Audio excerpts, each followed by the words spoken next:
All right, today we're diving into a really beautiful, powerful story from the writer Salima. It's a tale that I think speaks to a lot of us. It's about who we are before the world starts telling us who we should be and, how we can find our way back to that person.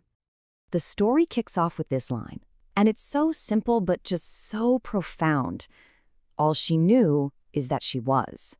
It just sets the stage perfectly for this woman who exists in a state of pure being, completely untouched by the outside world. So let's meet the protagonist of our story. Imagine her living in this state of complete, total connection with herself, with the world around her. This is her original state. This is where it all begins.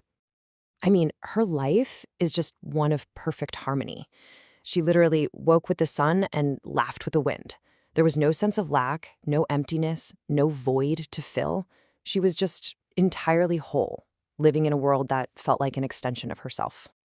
And this brings us to this really crucial idea, the wonder of being.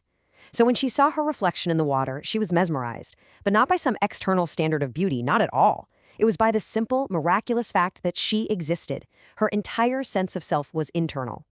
But then, of course, everything changes. This next part is the big turning point in her story. It's the moment the outside world arrives and her journey away from herself begins. She stumbles upon a community for the very first time. And what's so interesting here is that the shock is mutual. Her natural way of being is completely foreign to them, and their world is just as startling to her. This is the moment things begin to fracture.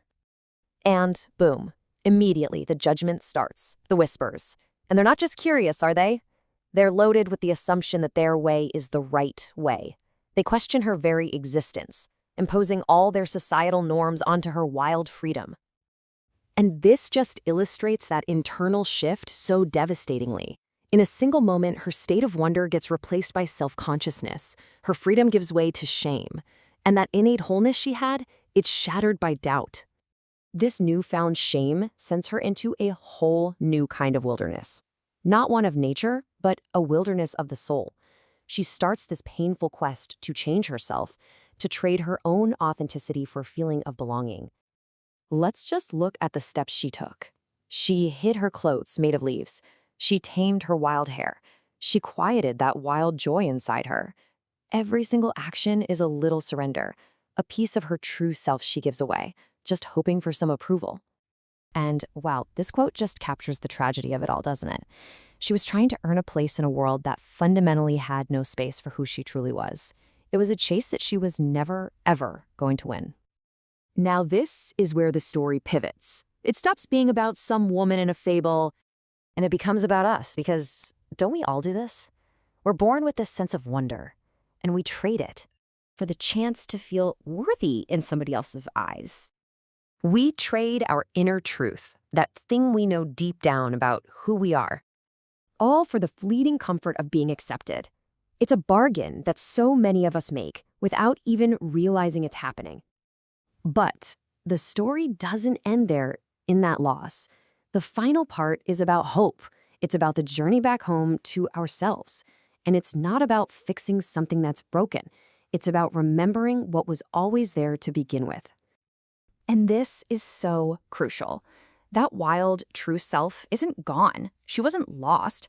She's just been waiting patiently for us to come back and remember who we really are. Now, the author doesn't just leave us with a story. She actually gives us a map. It's a series of questions, like journaling prompts, that can act as a guide for our own journey back. So let's explore these questions together.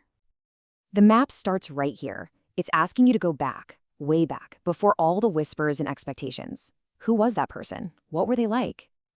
This next question, it encourages a kind of personal inventory. What did you stop doing or saying or wearing just to fit in? What pieces of yourself did you trade away along the way?